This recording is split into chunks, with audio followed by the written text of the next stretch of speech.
बिस्मिल्लाहिर्रहमानिर्रहीम, अस्सलामुअलैकुम। उम्मीद है मेरे तमाम व्यूअर्स ने ईद बहुत अच्छे तरीके से सेलिब्रेट की होगी। मैं अपने आरईएस फूड और स्टाइल के चैनल के तवज्जुह से एक छोटा सा सेगमेंट शुरू कर रही हूँ। वैसे तो मैं ज़्यादातर आपके साथ रेसिपीज़ ही शेयर करती हूँ, मगर उसके साथ मैं एक छोटा सा सेगमेंट कभी कभी रेसिपी के साथ और कभी बगैर रेसिपी के भी मैं शेयर करूंगी। और वो सेगमेंट है, इससे पहले भी मैं अपने आरईएस कनाडा में पिछले साल रमज़ान में मैंने आप लोगों के साथ कुछ डायरेक्ट बातें शेयर करना शुरू की थी, मगर वो हमेशा टाइम मेरे पास शॉर्ट होता है तो वो मैं सिलसिला जारी ना रख सकी। और इस रमज़ान में भी मेरा इरादा था कि मैं आपके साथ कोई ना कोई अच्छी बात आपके साथ ज़रूर शेयर करूं, मगर टाइम बहुत कम होता है, अफ्तारी बनाने में ही बहुत टाइम लग जाता है, तो लिहाजा और वैसे भी मुझे ऐसा लगा था कि इस साल मेरा रमज़ान थोड़ा छोटा है, क्योंकि हमारे यहाँ गर्मियों में जब रमज़ान आते हैं तो बहुत लंबे रोज़े होते हैं। तो इस साल मुझे ऐसा लग रहा था, ये मेरी फीलिंग है कि मुझे ऐसा लग रहा था कि जैसे रोज़े थोड़े से छोटे हैं, और वाकई में 13-14 घंटे का रोज़ा था, वरना यहाँ मैंने यहाँ पे 18 घंटे का रोज़े से स्टार्ट किया था। तो यहाँ मैं आपसे बात कर रही हूँ अपने सेगमेंट के हवाले से, जो मैं कभी कभी ही आपके साथ शेयर करूंगी। ये नहीं कि मेरी हर वीडियो में वो सेगमेंट होगा, और उसका मैंने नाम रखा है काम की बात। तो काम की बात में आज मैं आप लोगों के साथ छोटी छोटी 2-3 बातें शेयर करूंगी, और वो बातें ये हैं कि हम जैसे समझते हैं, हम सब तमाम लोग समझते हैं कि जो खातूने खाना होती है, कि जो खातूने खाना है, जिसे हम हाउसवाइफ भी कहते हैं या होम मेकर भी कहते हैं, वो सबसे फारिग औरत होती है और वो कोई भी काम नहीं कर रही होती, या तो वो बाहर नहीं जाती, वो जॉब नहीं करती। तो हम ये समझते हैं कि वो सबसे दुनिया में ऐसी औरत है जिसका कोई काम ही नहीं है। मगर अगर आप घर होम साइंस को समझें, अगर आप देखें कि हमारे घर की जो एक साइंस होती है या हमारे घर का जो एक निज़ाम होता है, तो वो अगर हम देखें तो वो हमारे घर का निज़ाम चलाने में हमारी माएँ यानी कि हमारी मदर्स ही अहम किरदार अदा कर रही होती हैं। दुनिया भर की माएँ मैं सिर्फ अपनी अम्मी की बात नहीं कर रही हूँ, यहाँ मैं तमाम उन माओं की बात कर रही हूँ जो घरों में रहती हैं, घरों को चलाने में अहम किरदार अदा करती हैं। और सबसे अगर देखा जाए तो सबसे पावरफुल रोल ही हमारे हाउसेस का, हमारे घरों का, क्योंकि हमारे मकानों को, हमारे घर बनाने में ही हमारी अम्मियों का, हमारी माओं का, हमारी बहनों का बहुत बड़ा हाथ होता है। तो अब यहाँ पे हम देखते हैं कि हम अपनी मदर को देखते हैं कि वो किस तरीके से, अच्छा मैं इसको एक्सप्लेन करती हूँ कि हम किस तरीके से उसको पावरफुल औरत कह रहे हैं, और किस तरीके से एक माँ ही अपने घर को किस स्टाइल से आगे बढ़ाती है और चलाती है।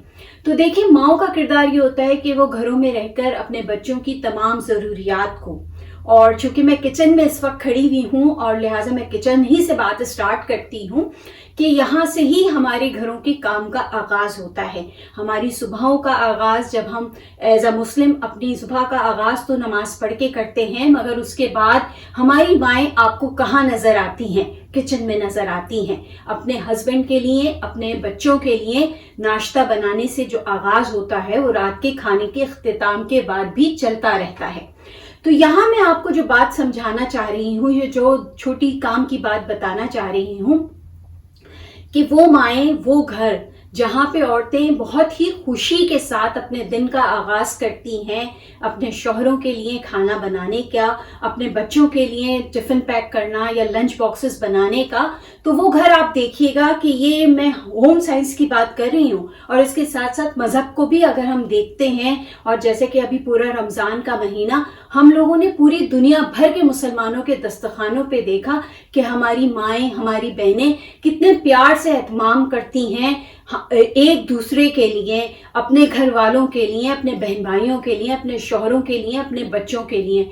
तो अल्लाह ताला भी कहता है कि दस्तरखान वसी करो, और वो बरकत उन खानों में डाल देता है। तो यहाँ से ही हम इस बात को समझते हैं और आगे बढ़ाते हैं और कहते हैं कि जनाब, वो औरतें जो अपने घरों में खूबसूरत से मुराद अच्छे, लजीज, यानी जो भी तरह की एफर्ट से वो खाने बनाती हैं और अपने मियाँओं के लिए, अपने बच्चों के लिए रखती हैं, तो ये वो जगह है किचन वो जगह है, ये मेरा अपना ज़ाती ओपिनियन है, ये मेरी अपनी ज़ाती राय है, इससे किसी का इत्तेफाक करना बिल्कुल ज़रूरी नहीं, मगर ये मैंने ऑब्जर्व किया है दुनिया में तमाम, चूँकि मेरा एक्सपोजर तो पाकिस्तान से लेके कनाडा और दुनिया भर के लोगों के साथ, चूँकि मैं एक मल्टी नेशनल कंट्री में रह रही हूँ, ऐसी जगह पे रह रही हूँ जहाँ मुख्तलिफ तरह के लोग मैंने देखे हैं। तो यहाँ मैं बात करती चलूँ कि किचन वो जगह है या जहाँ से हम देखते हैं कि जिन लोगों के घरों के किचन आबाद हैं, जिनकी औरतें अपने हाथ से अच्छे तरीके से खाने बनाती हैं। यहाँ जायके का सवाल नहीं कर रही मैं कि जी बहुत ही परफेक्शन है, जी बहुत ही जायकेदार, यहाँ मैं बनाने की बात कर रही हूँ, जो खुश दिली के साथ बनाती हैं, खुशियों के साथ बनाती हैं। और जिन लोगों के किचन आबाद होते हैं, आप उनके घरों में देखें कि उनके घरों में झगड़े भी नहीं होते, उनके घरों में वो छोटे छोटे इख्तलाफात भी नहीं पाए जाते, क्योंकि किचन ही से हम देखते हैं कि जहाँ किचन आबाद हैं, औरतें खाना बना रही हैं, खाना सर्व हो रहा है, खाना एहतमाम के साथ दिया जा रहा है, वहाँ झगड़े कम से कम देखने में नजर आते हैं। ये पर्सनल ऑब्जर्वेशन है, इसकी कोई साइंस नहीं है, ये सिर्फ ऑब्जर्वेशन है। अच्छा, इसके साथ साथ ये तो एक अहम बात हो गई जो मेरा ज़ाती नुक्ता नज़र कह लें या पॉइंट ऑफ व्यू कह लें कि जो मैंने देखा दुनिया भर के घरों के हवाले से। अब दूसरा नुक्ता क्या है कि इस किचन ही से बात रखते हैं कि हम जब अपने मज़ेदार खाने सर्व करते हैं तो हम लोग यहाँ इस्लाम की एक बात को सामने रखते हैं कि माँ की गोद वो जगह है जिसको हम पहली दरसगाह कहते हैं। बिल्कुल बिल्कुल सही है, यूसुफ सल्लल्लाहु अलैहि वसल्लम ने कहा माँ की गोद पहली दरसगाह है, 100% राइट, इसमें कोई वो इबाहम नहीं है, ये बात सही है।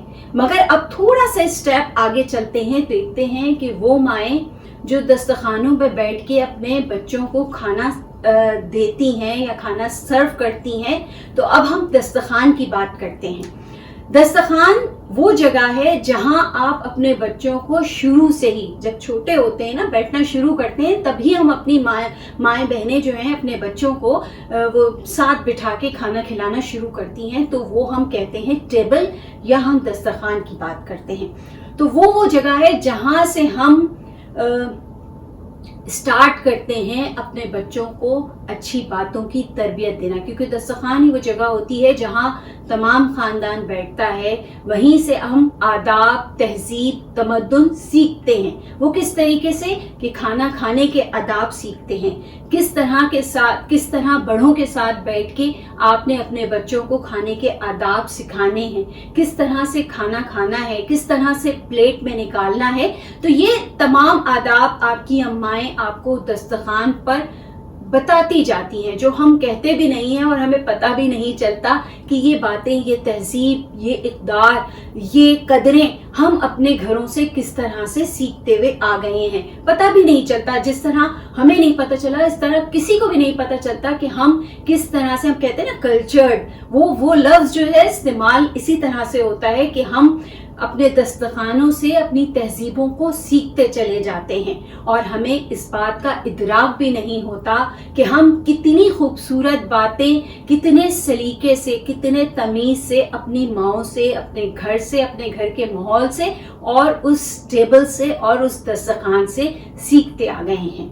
तो आज की काम की बात मैं आपसे यही कह रही हूँ कि अपने दस्तरखानों को आबाद कीजिए, अपने दस्तरखानों को कुशादा कीजिए और अपने दस्तरखानों को अपने बच्चों के साथ एक दरसगाह की हैसियत दीजिए और सिखाइए उन्हें तहजीब, तमद्दुन और वो अच्छी तमाम बातें जो हमने अपने बड़ों से सीखी हैं। तो हमारा फ़र्ज़ है कि वही अच्छी बातें हम आज अपने बच्चों को उसी तरतीब, उसी प्यार और उसी इखलास के साथ सिखाएं। एक ऐड आता था, मुझे एकदम से ख्याल आ गया, जहन में आ गया कि वो डालडा का एक ऐड आता था कि वो डालडा माँ ममता वाला ऐड आ गया।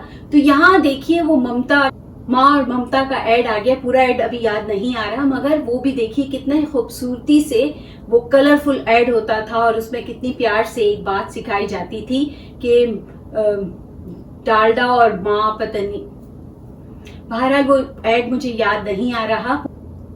तो हम तो हम सबको चाहिए कि हम अपने घरों की टेबल्स को, अपने दस्तरखानों को खूबसूरत बनाएं।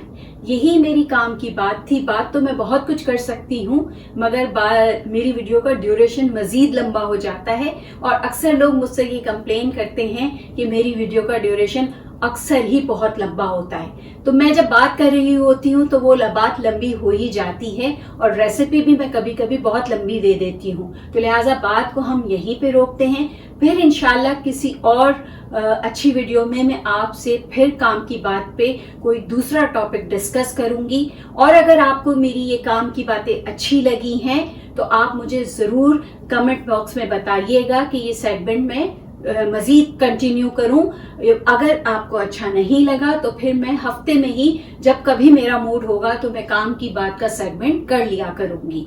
तो आज जो मैं रेसिपी आपके साथ शेयर कर रही हूं वो मैं पहली दफ़ा बना रही हूं, वो है चिकन कोरमा। मतलब इस चैनल पे मैं पहली दफ़ा बना रही हूं, वो है चिकन। बहुत सी रेसिपीज़ ही ऐसी हैं जो कि अब ये नया मेरा चैनल है तो बहुत सी ऐसी रेसिपीज़ हैं जो अब मैं इस चैनल के हवाले से नई ही बनाऊंगी। तो आज मैं चिकन कोरमा की रेसिपी, मज़ेदार चिकन कोरमे की रेसिपी आपके साथ शेयर कर रही हूँ। तो चलें वो चल के काम शुरू करते हैं, देखते हैं कि आज चिकन कोरमा किस तरह से मैं बना रही हूँ। तो चलें काम शुरू करते हैं। तो चलें चिकन कोरमा बनाना स्टार्ट करते हैं। उसके लिए मैंने डच ओवन ले लिया है। अब हम डच ओवन में ऑयल लेते हैं। ऑयल मुनासिब लेंगे, बहुत ज़्यादा ऑयल नहीं लेंगे।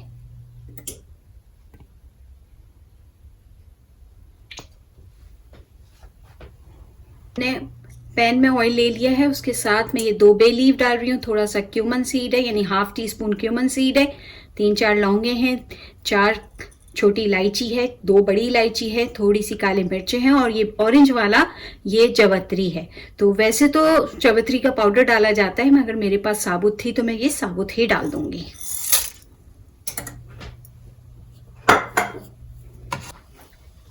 और ये 1 kg चिकन है जिसके मैंने बड़े बड़े पीसेस खुद ही कर लिए हैं। और अब ये 1 kg चिकन मैं इसमें डाल के इसको फ्राई करूंगी। जैसे ये थोड़ा सा पिंक होगा मैं फ्राई करूंगी चिकन डाल के। और हम इसमें चिकन डालते हैं।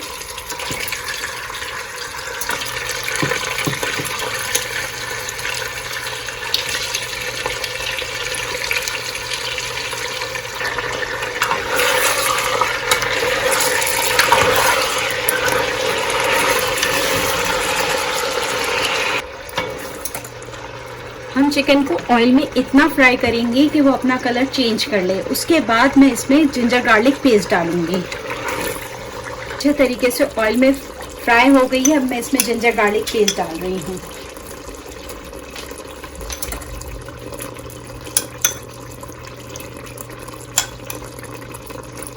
तकरीबन 2 टेबल स्पून मैंने इसमें जिंजर गार्लिक पेस्ट डाला है।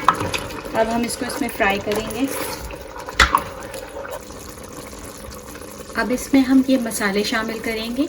सॉल्ट टू टेस्ट है, चिली पाउडर टू टेस्ट है, 1 टीस्पून धनिया पाउडर है, ½ टीस्पून गरम मसाला है, ये थोड़ा सा पेपरिका पाउडर है, 1/4 टीस्पून, ये थोड़ा सा जर्दे का कलर है, थोड़ी सी हल्दी है और थोड़ा सा ये नटमोग है। तो ये तमाम चीज़ें मैं इसमें शामिल कर दूंगी।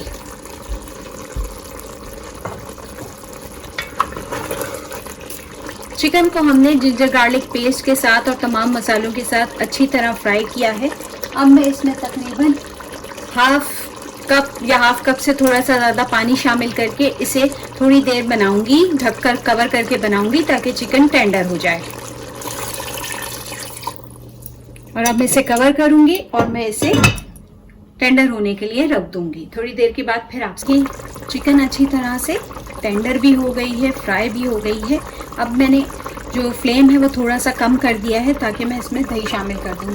दही मैंने तकरीबन 3 टेबल स्पून लिया है। मैं इसे थोड़ा ब्लेंड कर लूँगी और फिर शामिल कर लूँगी। ये देखें दही मैंने ब्लेंड कर लिया, मैं इसको शामिल कर रही हूँ।